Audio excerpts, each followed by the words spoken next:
ഈ കാണുന്ന ഒരു കുടിലുണ്ടോ, ഇവിടെ ഒരു അപ്പൂപ്പൻ താമസിക്കുന്നുണ്ട് കേട്ടോ. അതായത് 60 വർഷമായിട്ട് അരിയാഹാരം കഴിക്കാത്തൊരു അപ്പൂപ്പൻ. അപ്പോൾ അപ്പൂപ്പൻ്റെ ഒരു വീടാണ്. അപ്പൂപ്പോ, അതെ അപ്പൂപ്പ ഒന്ന് ഇറങ്ങി വന്നേ, അപ്പൂപ്പനെ കാണാൻ വേണ്ടി വന്നല്ലേ. എന്താണ് പരിപാടി? ഇങ്ങ് ഇറങ്ങി വാ അങ്ങോട്ട്. ഇതിലാണോ താമസമൊക്കെ? ഇതിൽ തന്നെയാണ് താമസം. അപ്പൂപ്പന്റെ വീടാണ് കേട്ടോ ഈ കാണുന്നത്. നോക്കിയാൽ നമ്മളിപ്പോ വന്നത് കൊട്ടാരക്കര. ഈ സ്ഥലത്തിന്റെ പേരെങ്ങനെയാ? ഇത് മാറനാട്. ഈ മൈക്കൊന്ന് കുത്തിക്കോട്ടെ. അപ്പൂപ്പന്റെ കുറച്ച് കാര്യങ്ങൾ അറിയണം, അതുകൊണ്ടാ. ഇപ്പൊ എത്ര വയസ്സായി അപ്പൂപ്പ? 104 വയസ്സായപ്പോ. 104 വയസ്സായി. അപ്പൊ ഇവിടെ ആകും ഓണത്തിന്. അപ്പൊ ഇവിടെ അരിയാഹാരം കഴിക്കണമെന്ന് പറഞ്ഞു. എത്ര നാളായി അരിയാഹാരം കഴിക്കാതെ ജീവിക്കാൻ തുടങ്ങിയിട്ട്? 64 വർഷം. ചോറിട്ടിട്ടില്ല അപ്പൊ? ഇല്ല. അപ്പൊ എന്താ കഴിക്കുന്നത് രാവിലെയൊക്കെ? രാവിലെ ഇപ്പൊ ഒരു 3 മാസത്തിനപ്പുറം വരെ പയറായിരുന്നു, ചെറുപയർ. അതിന്റെ കൂടെ ഒരു 3-4 ഐറ്റം മലക്കറി ഐറ്റം കൂടെ ഇടും. അത് വേവിച്ച് കഴിക്കുക പതിവായിരുന്നു ഇത്രയും വർഷം കൊണ്ട്. ഇപ്പോൾ 2-3 മാസം കൊണ്ട് ഗോതമ്പിന് നുറുക്കുപൊടി അതിട്ട് കഞ്ഞി വെച്ച് അതിന്റെ കൂടെ ഈ മലക്കറി ഐറ്റം ശകല ഇടും. അതെ, കിളികളൊക്കെ ഉണ്ടല്ലോ. ഈ കിളികളൊക്കെ അപ്പൂപ്പൻ വളർത്തണാണോ? അതെ. എത്ര കിളികളുണ്ട്? കുറെ കിളികളുടെ കൂടെ ഒക്കെ ഉണ്ടല്ലോ. 2 കിളികളുണ്ട്. 2 കിളികളുണ്ട്. അപ്പൂപ്പന്റെ കൂട്ടുകാരാണ് അവര്? അവരെ ഉള്ളു കൂട്ടുകാരായിട്ട്. അതെ അല്ലേ. അപ്പൊ ഇവിടെയാണ് കിടക്കണമൊക്കെ? കിടപ്പും ഇവിടെ തന്നെ. ഇവിടെയാണ് നമ്മൾ ഭക്ഷണമൊക്കെ പാചകം ചെയ്യുന്ന സ്ഥലം. അപ്പൊ വലിയൊക്കെ മഴ വരുമ്പോ എന്ത് ചെയ്യും അപ്പൂപ്പ? അത് വളരെ കഷ്ടപ്പാടാ. അതല്ലേ. നനയൊക്കെ ചെയ്യില്ലേ? ചെറുതായിട്ടൊക്കെ നനയും. അതെങ്ങനെ താമസിക്കുന്നത്? ഇതിന്റെ അകത്ത് എന്ത് കഷ്ടപ്പെട്ടാ താമസിക്കുന്നതെന്ന് പറഞ്ഞേ? വളരെ ദുരിതമായി. ഇത്രയും വീട് ഇത്രയുള്ള സൗകര്യമല്ലേ ഉള്ളു. അതെ. അപ്പൊ ഈ ഇത്രയും സൗകര്യത്തില് നമ്മൾ ഏതൊരു ബുദ്ധിമുട്ടുകൾ വന്നാലും സഹിച്ചുകൊണ്ട്. ഇത്രയും വർഷമായിട്ടും ഈ ഒരു സ്ഥലത്ത് തന്നെയാണ് അപ്പൂപ്പ താമസിക്കുന്നത്? അത്രേ ഉള്ളു. അപ്പൂപ്പ ഇവിടെ ഇരുന്നിട്ട് വാർത്തയും കാര്യങ്ങളൊക്കെ അറിയാറുണ്ടോ? പുറത്തെ നാട്ടിൽ നടക്കുന്ന കാര്യങ്ങളൊക്കെ വരുന്ന വാർത്തകൾ അറിഞ്ഞോണ്ടിരുന്നതാ റേഡിയോ മൂലം. റേഡിയോ ഉണ്ടായിരുന്നു. ഇപ്പൊ എന്ത് പറ്റിയ റേഡിയോക്ക്? റേഡിയോ അതിന്റെ വർക്ക് നഷ്ടപ്പെട്ടു പോയി.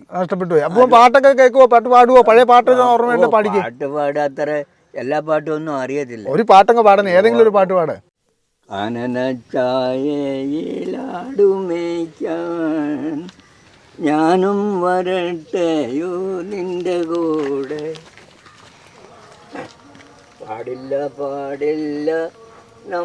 നമ്മൾ പാടെ മറന്നൊന്നും ചെയ്തുകൂടാ. അടിപൊളി പാട്ടായിരുന്നു കേട്ടോ. അപ്പൂപ്പന്റെ പഴയ കാലത്തേക്ക് അപ്പൂപ്പൻ ഓർത്തു പോയി അല്ലേ? പഴയ കാലത്ത് കേട്ടോണ്ടിരുന്ന പാട്ട് റേഡിയോയിലൂടെ. അതിനകത്ത് മറ്റു പല രഹസ്യങ്ങളും കൂടെ രഹസ്യങ്ങളുണ്ട്. അത് പുറത്ത് പറയണ്ട, ഒത്തിരി ആൾക്കാർ കാണുന്ന വീഡിയോ. അത് രഹസ്യങ്ങളായിട്ട് തന്നെ ഇരിക്കട്ടെ. അതുകൊണ്ടാ പാടി എടുത്തിരിക്കുന്നത്. പിന്നെ നമ്മൾ മറന്ന് ഒരു രീതിയിലും ജീവിക്കാൻ പാടില്ല. അതാണ് അപ്പൂപ്പൻ പറയുന്നത് കേട്ടോ. അപ്പൊ പിന്നെ അപ്പൂപ്പൻ ഒരു കളരിയാണെന്ന് കേട്ടിട്ടുണ്ടല്ലോ. പഴയ കളരിയൊക്കെയാ. പഴയ വിദ്യകളൊക്കെ ഇപ്പോഴും പ്രയോഗിക്കാറുണ്ടോ? ഇപ്പൊ ഒരു ജീവിതത്തിന് വേണ്ടി പ്രവർത്തിക്കാറില്ല. കാരണം ഒരുപാട് ഐറ്റങ്ങളുണ്ട്. അതൊന്നും എല്ലാമൊന്നും ചെയ്യാൻ ഇപ്പൊ ആവതില്ലാത്തതുകൊണ്ട് അത് നിർത്തി വെച്ചിരിക്കും. ഇവിടെ ആരെങ്കിലും ചികിത്സക്കൊക്കെ ആയിട്ട് വരാറുണ്ടോ അപ്പൂപ്പൻ്റെ അടുത്ത്? വരാറ് പതിവുണ്ടായിരുന്നു. പിന്നെ തടവ് തീരുമാറ്റത്തിന് ആരെങ്കിലും വന്നാൽ ചെയ്തു കൊടുക്കും. നമ്മുടെ കഴിവുപോലെ ചെയ്തു കൊടുക്കും. അതിന് കിട്ടുന്ന ചില്ലറ കൊണ്ട് നമ്മുടെ പട്ടിണി പരിഹരിക്കും. ഇങ്ങനെ പോകും. അപ്പൊ 103 വയസ്സുള്ള ഈ ഒരു അപ്പൂപ്പിന് വേണ്ടി ഞാൻ ചെറിയൊരു സമ്മാനം കൊണ്ടുവന്നിട്ടുണ്ട് കേട്ടോ. 103 കഴിഞ്ഞു 104 കേട്ടോ. 103 വയസ്സിലെ പെൻഷൻ കിട്ടിയെന്നുള്ള ഒരു കാര്യം കേട്ടല്ലോ. 103 വയസ്സ് വേണ്ടി വന്നു പെൻഷൻ കിട്ടാൻ. കിട്ടി. അപ്പൊ എന്തായാലും അപ്പൂപ്പിന് പുതച്ച് കിടന്നിറങ്ങുന്ന ഒരു അടിപൊളിയായിട്ടുള്ള ഒരു പുതപ്പുണ്ട്, അതുപോലെ ഒരു ഉടുപ്പും കേട്ടോ. അപ്പൊ സന്തോഷമായില്ലേ? സന്തോഷം. അപ്പൊ ഇനി വരുമ്പോഴും കാണാൻ ഞാൻ ഇതിൽ പോകുമ്പോ എന്തായാലും കേറും കേട്ടോ. അപ്പൂപ്പന്റെ അടുത്ത് കേറും. അപ്പൊ പറ്റുവാണെങ്കിൽ ഇനി വരുമ്പോ റേഡിയോ കൂടെ സെറ്റ് ആക്കി തരാം.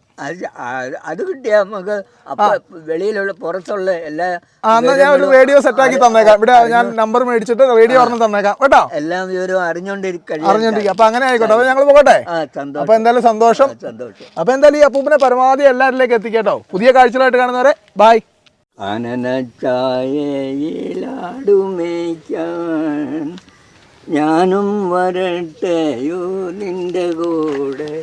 പാടില്ല നമ്മൾ പാടെ മറന്നൊന്നും ചെയ്തുകൂടാ.